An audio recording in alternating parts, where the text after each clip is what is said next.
Volodymyr Zelensky has for the first time announced all 20 points of the so-called peace plan. What do these points entail? Is it really possible for the Russian army to withdraw from the 4 Ukrainian regions? What will happen to our Donbass? Who will control Kherson and Zaporizhzhia? Will Ukraine be able to regain control of the Zaporizhzhia Nuclear Power Plant and the Kinburn Spit? What security guarantees are there for us? What did Zelensky say about the possible lifting of martial law, elections in Ukraine, and the mobilization, which might also be cancelled? And is it even possible for this agreement to be signed at all? Today, the Americans will call Putin. But let's go through everything step by step, friends. First, subscribe to this YouTube channel and don't forget to like and comment. This is very important for the growth of our community. And so as not to waste your time, I'll get started right away. At the very beginning, what is very important to say? And for all of us to understand, friends, look, this is not the final document yet. This is a draft, meaning a preliminary version, a framework agreement, you see. According to Zelensky, this is a political document between Ukraine, the US, Europe, and Russia. What's important is that it's not just 20 points. There are entire appendices and separate documents attached to them. So first, there is a trilateral document on security guarantees. Ukraine, the US, the European Union. Second, a bilateral document on security guarantees from the US. Third, there is the so-called roadmap for Ukraine's prosperity, a recovery and development plan through 2040, developed together with the US. So what we have before us, so to speak, at first glance is a whole set of future agreements. And now to the most interesting part. Next, friends, is the essence. I have combined the points for better understanding and assimilation of the information. So the question is this: what exactly does this so-called peace plan entail? Security and sovereignty. First, this is the foundation. This plan affirms Ukraine's sovereignty and provides for a non-aggression pact with Russia. But the main thing is security guarantees. They are supposed to work according to the principle of NATO's Article 5. If Russia attacks again, there will be a military response from the Allies and the return of sanctions.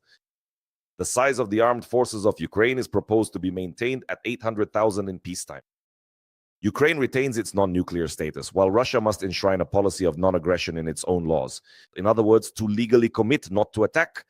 Yes, it sounds ridiculous. Let's be honest. Russia has always cared nothing for such things, so there is absolutely no trust here, and there never was. Still, it's not bad that even such a point has appeared here. Next, friends, we have security guarantees, and actually the details and the pitfalls, perhaps as I would call them, as I have defined them for myself, mean that this point requires special attention. The mechanism here is as follows. If Russia attacks, the guarantees take effect. Security guarantees for us. If Ukraine, for example, attacks Russia or opens fire without provocation, which already sounds ridiculous, you have to agree, the guarantees are annulled. This is a very important point because the Russian Federation, as you know, often accuses Ukraine of provocations. Who and how will determine what constitutes a provocation? Who and how will monitor and oversee this? In other words, who will deliver the verdict? That is the main question for me here, since there is still no answer. You understand, friends, that Russia can and definitely will take advantage of this? It also refers to possible bilateral guarantees with individual countries, similar to a coalition of the willing. By the way, there was another strange point: compensation for the US for providing guarantees. What does that even mean? According to Zelensky, this point was crossed out because it was unclear what it actually meant. Well, actually, as I see it, everything is pretty clear here. This is the Trump administration, which wants to profit from anything. In other words, we provide guarantees, but you have to give us something in return. That's how I see it. The third issue is the European Union, investments, recovery, and so on. This is the economic pillar of the plan, so to speak. Ukraine must receive a specific date for joining the European Union. This is also part of security, as well as privileged access to the market. Large-scale investments are planned, as well as recovery funds aimed at attracting $800 billion. The signing of a free trade agreement with the United States will also be accelerated. Next, friends, comes the most difficult issue. This concerns the territories and the Zaporizhzhia Nuclear Power Plant. These are the most painful and uncertain questions. Well, first of all, let's start with the Zaporizhzhia Nuclear Power Plant. There is no compromise here. The United States is making a proposal. Joint management between Ukraine, the US, and Russia. That is, each side would have 33%. Ukraine proposes management only with the US. So 50-50, but on the condition that 50% of the energy stays in Ukraine and the rest As I understand it, the US distributes as it sees fit, including matters of profit and so on. Enerhodar must be demilitarized. And what does demilitarized mean? Does it mean that Russia has to leave Enerhodar or what? There are actually a lot of questions regarding the Zaporizhzhia Nuclear Power Plant. And I've made separate episodes about the Zaporizhzhia Nuclear Power Plant in the context of these so-called peace negotiations. Please take a look because it's a broad and complex topic that needs to be discussed separately. Next, the territories. Listen, as you understand, this is the most complicated point. The proposal is as follows. The line of contact on the date the agreement is signed in Donetsk, Luhansk, Zaporizhzhia, and Kherson regions becomes the de facto border. In other words, this means we stay where we are at the moment of signing. A freeze. Russia must completely withdraw its troops from other regions, Kharkiv, Sumy, Mykolaiv, and Dnipropetrovsk. The Kinburn Spit will be demilitarized. As Zelensky explained, the Russian Federation wants the armed forces of Ukraine completely withdraw from Donetsk region, and the US, knowing Ukraine's position that we will not withdraw, is proposing a compromise, as they call it, the creation of a free economic zone in this territory. But this issue will likely be put to a nationwide referendum. And the main condition for the referendum is a real ceasefire for 60 days.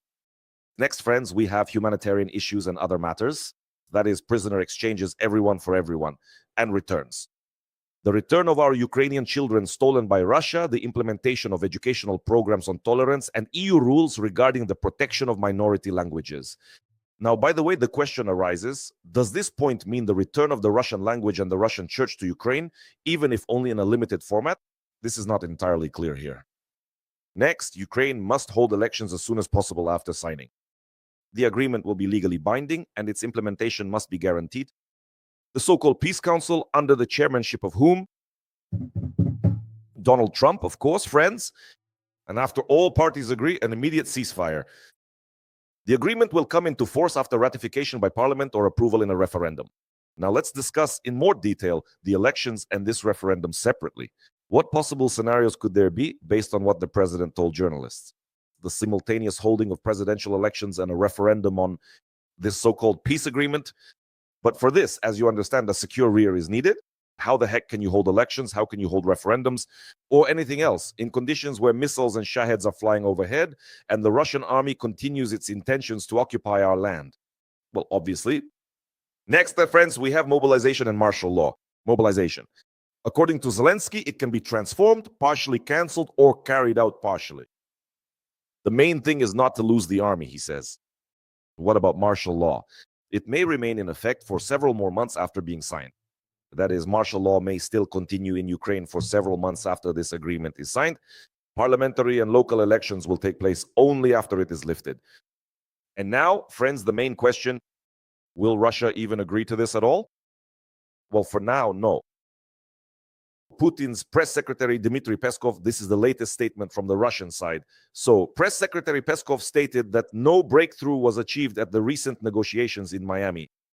And he added a key phrase, pay attention to this, he said that for Moscow, it's important to whether these developments, the work done by the Americans and Ukrainians, correspond to the spirit of Anchorage.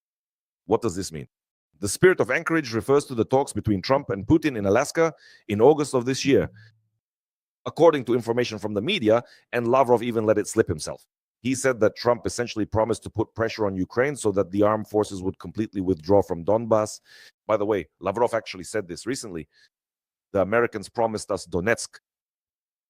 Without this, according to the damn Russian Federation, peace is impossible. In other words, the Kremlin's key demand is the withdrawal of Ukrainian troops from Donetsk and Luhansk regions. This draft does not fulfill that, it turns out. Instead, there is a proposal for de facto a border along the line of contact and the referendum. Regarding the creation of a free economic zone, if the parties actually approach this, the Russians have not yet made their amendments or proposals to this document, and right now the most difficult part is about to begin, their so-called editing. According to Zelensky, the Americans can hold talks with Putin today, after which it might become clear how exactly Russia will react to these developments. In Miami, when the Ukrainian and American sides met, and what about Dmitriev? Then a representative from the Russian side also arrived there and held a round of negotiations with the Americans. And today, as I understand it, Trump will be talking to Putin, or maybe someone else will, and then everything will become clear. But you don't have to be a political analyst, friends, to understand that Putin will not agree to this plan unless all his main demands are met.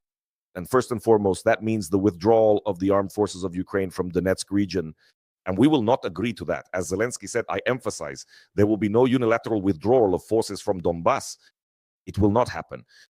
So what do we have in this situation? In the end, first, this is only the beginning, and we are not even close to the actual start. In front of us is a draft, so to speak. I don't know. A starting point for negotiations, as journalists say. And it will change, especially after today's talks with the Russians. And these so-called amendments will definitely happen, friends, because it is simply not in Russia's interest to end this war. Second, the plan is comprehensive, but it is very controversial.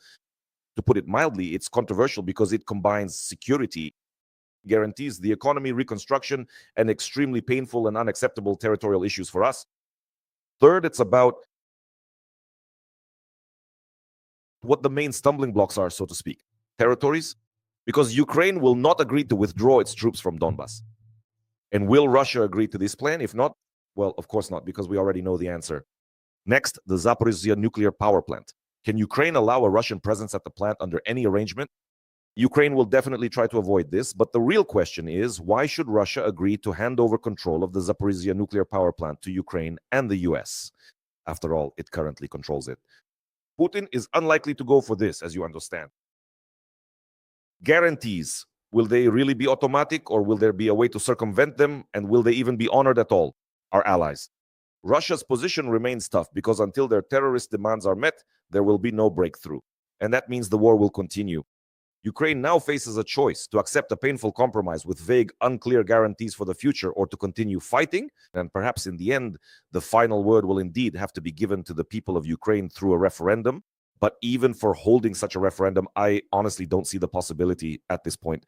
At the moment, there are no prospects since Russia continues this war, and even there does not want to cease fire during the referendum or stop its military actions. What do you think about this, friends? Write your thoughts in the comments. Please, let's discuss. And I thank you for watching this episode until the end.